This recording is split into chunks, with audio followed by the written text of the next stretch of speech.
So yes, just in case you didn't know, apparently illegal migrants are voting in federal elections. God bless Representative Hunt for doing his job. The gentleman from Texas, Mr. Hunt. Thank you, Mr. Chairman. The time has come to elucidate the American people on the census manipulation that Democrats have been using to influence American elections for years. In 2018, Republican leadership, including the president himself, called for a citizenship question to be included in the 2020 census reports. To no one's surprise, when the Democrats took control, these requests went unanswered, and the question of citizenship was waived. But the fact remains that the concept of sanctuary cities and radical blue states ignoring immigration law and using the illegal population to manipulate the lines of congressional districts is in fact unconstitutional. Not only are there severe constitutional concerns from the inclusion of illegal immigrants, but the Census Bureau admitted to having made several, quote, errors in their 2020 census report. Convenient, seeing that as in 2020, Donald Trump was on top of the ticket. In 2020, the Bureau undercounted in primarily deep red states such as Arkansas, Florida, Mississippi, Tennessee, and Texas, all red, while overcounting in radical left blue states like Delaware, Hawaii, Massachusetts, Minnesota, New York, Ohio, and Rhode Island. This egregious error led to many states being denied proper representation in Congress and the Electoral College.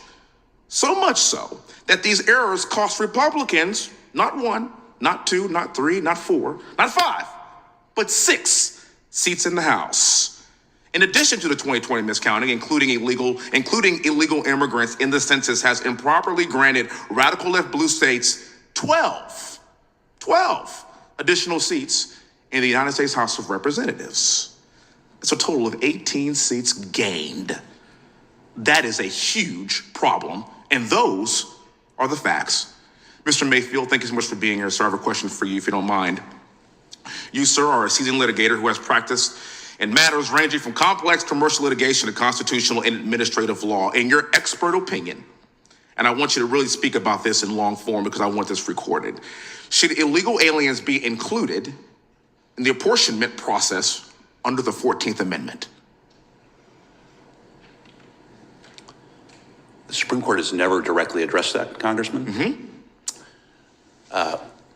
For apportionment purposes, as Congress has interpreted it, the Supreme Court has held that it currently applies to all people, regardless of citizenship.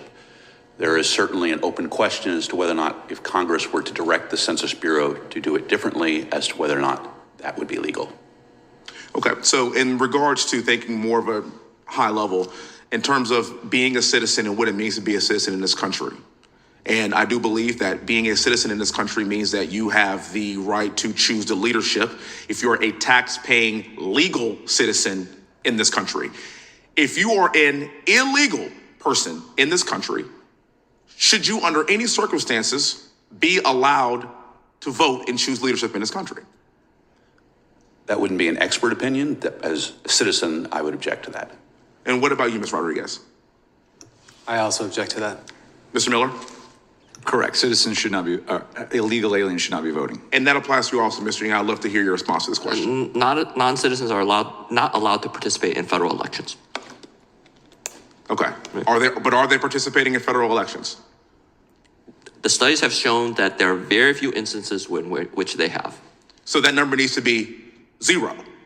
And as somebody who is a proud Texan, we and in Florida have done our best to get that number to 0. And in spite of the fact that I just voted a couple of weeks ago, and we voted with paper ballots that we had to show an ID for, that they didn't verify my address and where I lived. And then I had to put said piece of paper through a machine, copied it. They gave me another copy. Then they gave me my very proud I voted sticker.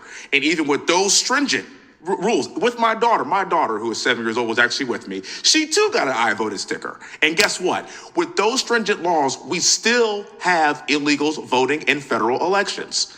So the question is not even about what's happening in Texas. If it's happening in Texas, you have to imagine that while it may seem like a minuscule amount to you, sir, that number needs to be 0. And if it's happening in Texas with those stringent rules, imagine what's happening in other blue states that don't have anything that closely resembles that level of redundancy to ensure that the person that voted in that election is, in fact, a citizen that has an address and has an ID. And with that, I'll yield back the remainder of my time. Thank you very much. Thank the gentleman from Texas. That concludes today's hearing.